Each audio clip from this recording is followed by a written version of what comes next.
अस्सलाम वालेकुम। मेरा नाम है अबरार चौहान। आज हम बाब नंबर 7 में इलेक्ट्रोकेमिकल सेल्स को पढ़ने जा रहे हैं। इसकी एक किस्म इलेक्ट्रोलाइटिक सेल, हम इसी लेक्चर के अंदर उस मौजू को ना सिर्फ बयान करेंगे बल्कि उसका जायज़ा लेने के बाद कोशिश करेंगे कि हम उसको समझ सकें कि वो किस तरीके कार पे काम करता है। इन सारे मौज़ूआत को समझने के लिए चलते हैं हम अपने लेक्चर की तरफ। आज हम पढ़ने जा रहे हैं इलेक्ट्रोकेमिकल सेल।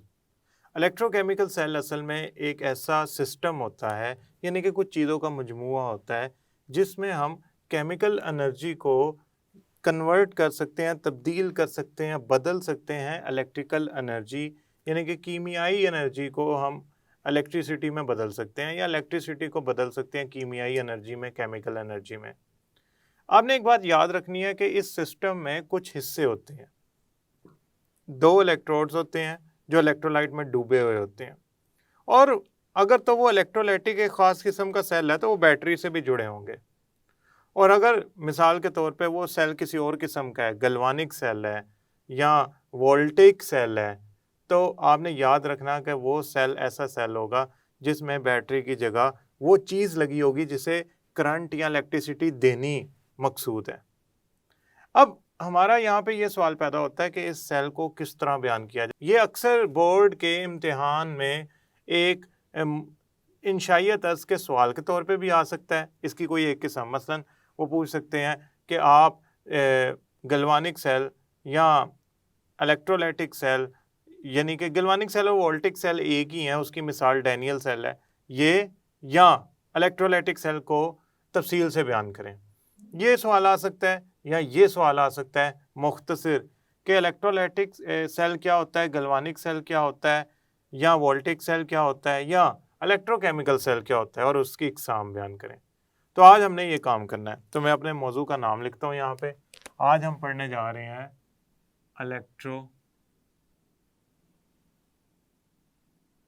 इलेक्ट्रोकेमिकल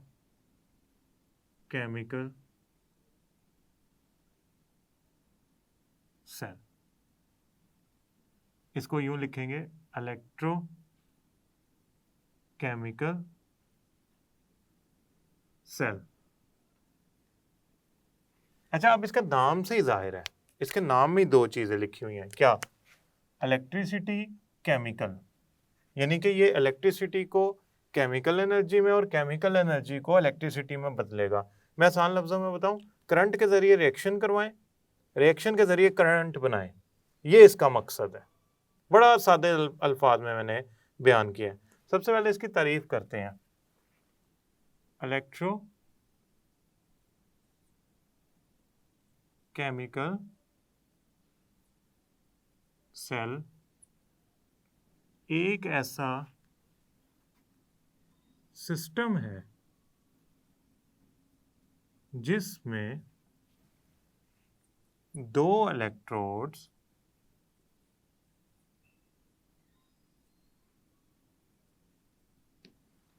डूबे हुए होते हैं।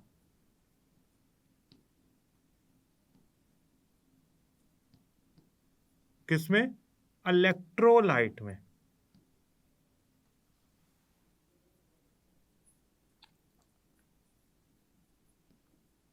और ये बैटरी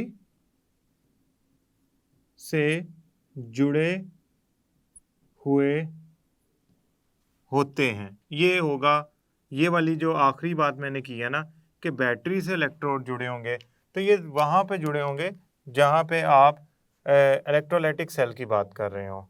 अब हमारे पास इसमें दो बातों का जिक्र हुआ है। ये एक सिस्टम है, इसका मतलब है इसमें बहुत सारे हिस्से हैं जो मिलकर काम कर रहे हैं, जो दो इलेक्ट्रोड से मिलकर बना है। दो इलेक्ट्रोड का मेरे यहाँ पे मतलब जो है ना, दो इलेक्ट्रोड्स का मेरा यहाँ पे जो मतलब है वो है एनोड और कैथोड। अभी चूंकि मेरा सारा जोर इस बात पे है कि मैं आपको इसके साथ जो मौजू पढ़ाने जा रहा हूँ वो है इलेक्ट्रोलाइटिक सेल, तो उसमें एनोड एक ऐसा मेटल का टुकड़ा होता है, पीस होता है, हिस्सा होता है जिस पे पॉजिटिव चार्ज होता है, और कैथोड एक ऐसा हिस्सा होता है जिस पे मेटल का नेगेटिव चार्ज होता है। अब बड़ी ही अजीब बात है, बड़ी ही अजीब बात है। ये चार्जेस दूसरी किस्म के सेल में बदल जाते हैं। मतलब उधर एनोड पे मनफी चार्ज होता है और कैथोड पे पॉजिटिव चार्ज होता है, जो आपका वोल्टिक सेल है। अब हमारे यहाँ पे इसकी इकसाम है, यानी कि इलेक्ट्रोकेमिकल सेल की इकसाम है। पहली बात यह है कि ये जो दूसरा हिस्सा ना इलेक्ट्रोलाइट में डूबे हुए होते हैं। इलेक्ट्रोलाइट तो हम पहले ही पढ़ चुके हैं। इलेक्ट्रोलाइट 3 किस्म के होते हैं। पहली बात है, इलेक्ट्रोलाइट वो होता है जिसमें से इलेक्ट्रिसिटी गुजर सकती है। इलेक्ट्रोलाइट 3 किस्म के होते हैं, जिस ताकतवर, कमज़ोर और नॉन इलेक्ट्रोलाइट। ताकतवर इलेक्ट्रोलाइट जो होते हैं ना, वो हमारे काम के हैं, हम उनको इस्तेमाल करेंगे अपने इलेक्ट्रोकेमिकल सेल के अंदर। वो ऐसे अक्सर व बेशतर ऐसे केमिकल या कंपाउंड के सॉल्यूशंस होते हैं जो कि क्या करते हैं, ज़्यादा सारे आयंस बनाते हैं और उसमें से बहुत अच्छी मिकदार में इलेक्ट्रिसिटी गुजरती है। इसकी दो इकसाम है। पहली है आपके पास जो किस्म है वो है इलेक्ट्रोलैटिक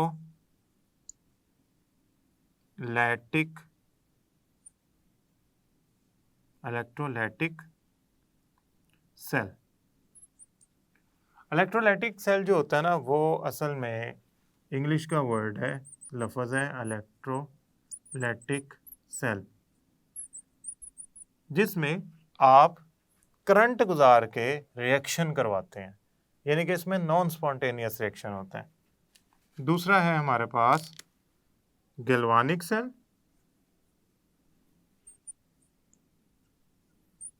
या वोल्टेक सेल। इसे गैल्वानिक सेल या बहुत बहुत जगहों पे आप वोल्टेक सेल पढ़ेंगे। ये बिजली पैदा करते हैं, ये इसमें केमिकल रिएक्शन खुद ही होता है और ये बिजली पैदा करते हैं। ऊपर वाले सेल के अंदर बिजली के जरिए रिएक्शन यूँ समझ लें पैदा किया जाता है, वो होता नहीं है, वो रिएक्शन पड़ा हुआ है, वो नहीं चल रहा। आपने उसमें से करंट गुजारा, वो चलना शुरू हो गया। ऐसी सूरत ऊपर वाले सेल में होगी, यानी कि आप करंट गुजार के कुछ अपने पसंदीदा रिएक्शंस को कराने की कोशिश करेंगे। और गैल्वानिक सेल में एक ख़ास किस्म के रिएक्शन करवा के आप इलेक्ट्रिसिटी प्रोड्यूस करेंगे, बनाएंगे, गुजारेंगे अपने किसी ख़ास मकसद के लिए। मिसाल के तौर पे कुछ ऐसे सेल होते हैं जो हमारी रोज़मर्रा मामूलात में इस्तेमाल होते हैं, घड़ियों में, गाड़ियाँ चलाने में, और इसके अलावा यूपीएस वगैरह के अंदर। वो असल में गैल्वानिक सेल होते हैं, रिचार्जेबल भी होते हैं कुछ उसमें। कुछ रिचार्जेबल होते हैं, हर एक नहीं होता। गाड़ी का होता है, यूपीएस का होता है। घड़ी का जो सेल होगा वो रिचार्जेबल नहीं होगा यकीनन। तो हमने इसकी बहुत सही आगे बहुत सी इसकी तफसील है, हमने वहाँ तक नहीं जाना। अगर हमें बोर्ड में मुख्तसर सवाल आता तो हम सिर्फ इतनी सी बातें करके इसको ख़त्म कर देंगे। अब हम पढ़ने जा रहे हैं इलेक्ट्रोलाइटिक सेल को। इलेक्ट्रोलैटिक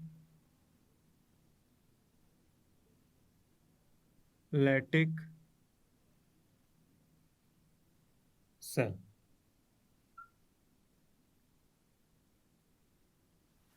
इलेक्ट्रोलाइटिक सेल क्या होता है? इलेक्ट्रोलाइटिक सेल एक ऐसा सेल होता है जिसमें इस सेल के अंदर, मैं इसको किसी और रंग से लिखता हूँ ताकि ये मुनासिब लगे।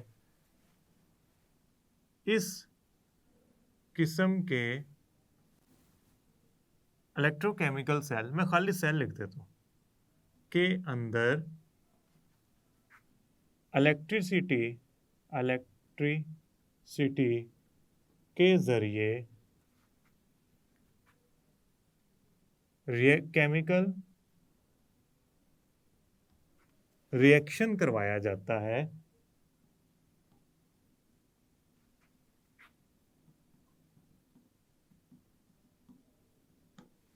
अच्छा, इसको दूसरे तरीके से बताऊं, इसमें इलेक्ट्रिकल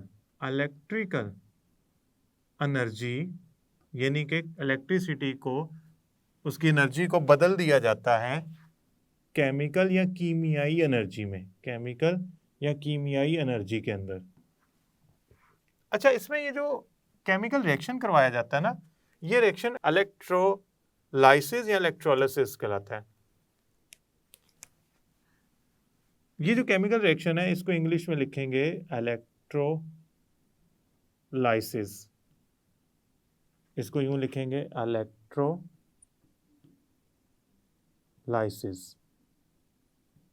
ये क्या होता है? अगर किसी कंपाउंड में से इलेक्ट्रिसिटी गुजार कर उसको कीमियाई तौर पे केमिकली तहलील कर दिया जाए, तोड़ दिया जाए, उसके बुनियादी जुज़ में यानी कि बेसिक कंपोनेंट्स में, तो इसको इस तरह के रिएक्शन को क्या कहेंगे? इलेक्ट्रोलाइसिस। इलेक्ट्रोलाइसिस। अब इसकी मिसाल है हमारे पास सोडियम क्लोराइड, अगर किस में हो?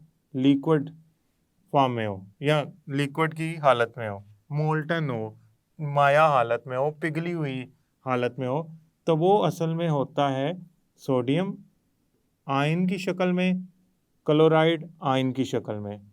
तो दो सोडियम आयन, दो क्लोराइड आयन में से जब करंट गुजारा जाता है, यानी कि ये इस सूरत में होता है, तो ये बना देता है सोडियम मेटल और क्लोरीन गैस। तो ये देखें हुआ क्या है, ये पिघली हुई हालत में से जब करंट गुजारा गया तो सोडियम क्लोराइड जिनसे मिलकर बना था, यानी कि सोडियम और क्लोरीन से, उसमें तब्दील हो गया, ये बन गया लिक्विड होगा। इसे बाद में ठंडा करके आप सॉलिड में तब्दील कर सकते हैं, यानी कि माया होगा, आप इसे ठोस में तब्दील कर सकते हैं। क्लोरीन जो होगी वो गैस की हालत में होगी, आप इसे गैस की हालत में ही रहने देंगे, इसे आप ऐसी हालत में नहीं करेंगे जैसे कि माया या सॉलिड, ठोस, सॉरी। अब इलेक्ट्रोलाइटिक सेल की तैयारी क्या है? कंस्ट्रक्शन, तैयारी। मैं इसकी तैयारी बताने लगा और फिर उसमें रिएक्शन को बयान करूंगा। देखें, ये एक कंटेनर है जिसके अंदर आपने सेल बनाना है। इसके अंदर आपने किया क्या हुआ है? इसके अंदर आपने दो इलेक्ट्रोड्स या मेटल के टुकड़े लटकाए हुए हैं। ये ग्रेफाइट के भी हो सकते हैं, ये आयरन के भी हो सकते हैं, ये कॉपर के भी हो सकते हैं। ये इस बात पे मुनहसर है कि आप कर क्या रहे हैं। और इन दोनों को जोड़ा होता है बैटरी से। बैटरी का जो बड़ी लाइन होती है वो एनोड को साबित करती है और जो छोटी लाइन होती है वो कैथोड को साबित करती है। ये वाला जो इलेक्ट्रोड है ये है एनोड, इस पे होता है पॉजिटिव चार्ज। ये वाला इलेक्ट्रोड जो है वो है कैथोड, उस पे होता है नेगेटिव चार्ज। इसको हमने डबोया होता है एक्वस सॉल्यूशन के अंदर, एक्वस सॉल्यूशन के अंदर। और एक्वस सॉल्यूशन के अंदर होते हैं आयंस, पॉजिटिव आयन और नेगेटिव आयंस। जब आप करंट गुजारते हैं तो पॉजिटिव आयन जो होता है वो कैथोड की तरफ भागता है, वो कैथोड की तरफ भागता है। क्यों? मुखालिफ चार्जेस एक दूसरे को कशिश करते हैं। और नेगेटिव आयन एनोड की तरफ भागता है क्योंकि मुखालिफ चार्जेस एक दूसरे को कशिश करते हैं। आपके सामने ये सेल बना नज़र आ रहा है, इतनी बड़े तस्वीर आपको इसलिए बनाई है ताकि आपके नज़दीक ये और वाज़े हो जाए। इस सेल के अंदर जो कंटेनर है, इस सेल के अंदर जो कंटेनर है उसके अंदर इलेक्ट्रोलाइट भरा हुआ है और दो इलेक्ट्रोड्स हैं। दोनों इलेक्ट्रोड में एक एनोड है, दूसरा कैथोड है। आप देख सकते हैं कि इनमें आयन्स भाग रहे हैं। जो तीर का निशाना वो ये दिखा रहा है कि वो आयन भाग रहे हैं। जो पॉजिटिव आयन्स हैं वो भाग रहे हैं कैथोड की तरफ, और जो नेगेटिव आयन है वो हमेशा की तरह एनोड, जो नेगेटिव आयन है एनोड की तरफ भागेंगे क्योंकि वो उनका मुखालिफ है। तो इनमें आयन्स का भागना तभी होगा जब आप उसे करंट देंगे या करंट चलाएंगे। अगर आप यहाँ से स्विच को बंद कर देते हैं, यानी कि सर्किट को ब्रेक कर देते हैं, तोड़ देते हैं, ख़त्म कर देते हैं, स्विच ऑफ कर देते हैं, स्विच बंद कर देते हैं, तो ये आयन भागना बंद कर देंगे। लिहाजा ज़रूरी है कि ये सर्किट मुकम्मल हो, चल रहा हो। अब ये आयन करेंगे क्या, ये जाके एनोड और कैथोड पे जाके रिएक्शन करेंगे और जो इसके अंदर जो भी कंपाउंड होगा वो होना शुरू हो जाएगा, किसके अंदर तब्दील होना शुरू हो जाएगा, वो अपने बुनियादी जुज़ के अंदर तब्दील होना शुरू हो जाएगा और हमारी जो रिक्वायर्ड ज़रूरत वाली प्रोडक्ट्स हैं उनको बनाएगा। अब ये तो होगी तैयारी। अब इसमें जो रिएक्शन होता है वो क्या होता है उसको ज़रा देखते हैं। सबसे पहले तो हम यूं करेंगे कि तो हम जाएंगे कैथोड की तरफ।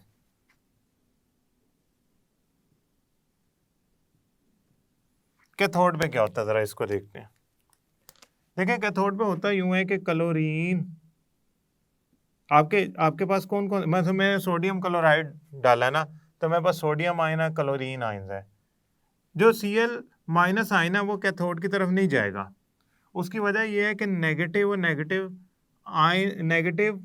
इलेक्ट्रोड और नेगेटिव आयन एक दूसरे को नहीं खींचेंगे या अपनी तरफ कशिश नहीं करेंगे। कौन सा आयन जाएगा, कैथोड पे जाएगा सोडियम आयन।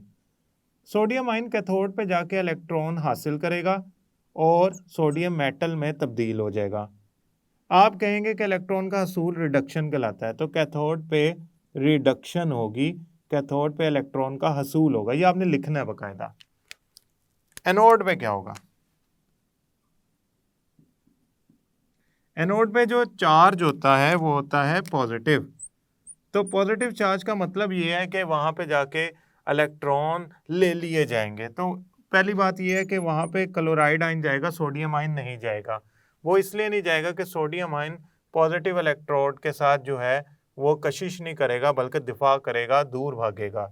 खैर क्लोरीन नेगेटिव आयन एनोड की तरफ गया, एक आयन नहीं जाते, दो आयन इकट्ठे जाते हैं, क्लोरीन गैस बनाते हैं और दो इलेक्ट्रॉन निकाल देते हैं।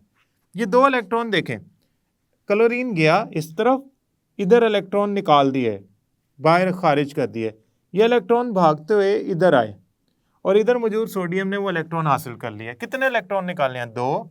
तो मैं यूं भी कह सकता हूं कि दो इलेक्ट्रॉन दो सोडियम ने हासिल करके दो सोडियम मेटल के एटम बनाए। आयन से इलेक्ट्रॉन हासिल करने के बाद वो मेटल एटम में तब्दील हो गए। दो क्लोराइड आयन से होते हैं वो क्लोरीन गैस में तब्दील होते हैं और इलेक्ट्रॉन को निकाल देते हैं। तो एनोड पे क्या हो रही है, एनोड पे हो रही है ऑक्सीडेशन। एनोड पे क्या हो रही है, ऑक्सीडेशन। तो इस तरह हम यूं कहेंगे कि ये सेल जो है, अच्छा अब ये सेल का ये लिखने के बाद आपने ये भी बताना है इसको तफसील से, और ये भी बतानी है सारी बातें तफसील से। मैंने चूंकि समझाया है लिहाजा मैंने उर्दू कम लिखी है, लेकिन जब आप बोर्ड में इम्तिहान में लिखेंगे तो बाकायदा इस सारी चीज़ों को बयान करेंगे। मैंने आपको तैयारी और उसके रिएक्शंस के बारे में काफ़ी हद तक तफसील से बताया है। आखिरी बात, आखिरी मुकम्मल रिएक्शन क्या हुआ। आप कहेंगे सर मुकम्मल रिएक्शन ये हुआ कि सोडियम आयन सोडियम मेटल में बदल गया, क्लोराइड आयन क्लोरीन गैस में बदल गया, ये इलेक्ट्रॉन क्लोरीन ने निकाले और सोडियम ने खा लिए। तो इलेक्ट्रॉन तो आप गिने ही नहीं ना, जितने निकले उतने इस्तेमाल हो गए। तो मुकम्मल रिएक्शन जो है वो कुछ यूं हुआ कि दो सोडियम आयन दो क्लोराइड आयन इलेक्ट्रोकेमिकल सेल के अंदर तब्दील हो गए सोडियम मेटल के अंदर और क्लोरीन गैस के अंदर। ये मेटल है, ये गैस है, ये जाके तैयार हो जाएगी या जुड़ जाएगी कैथोड पे और ये जाके बबल बनाएगा, बुलबुलें बनाएगा एनोड के ऊपर। मैं उम्मीद करता हूँ ये लेक्चर आपको समझ आया होगा। अगले लेक्चर तक के लिए अल्लाह हाफिज़।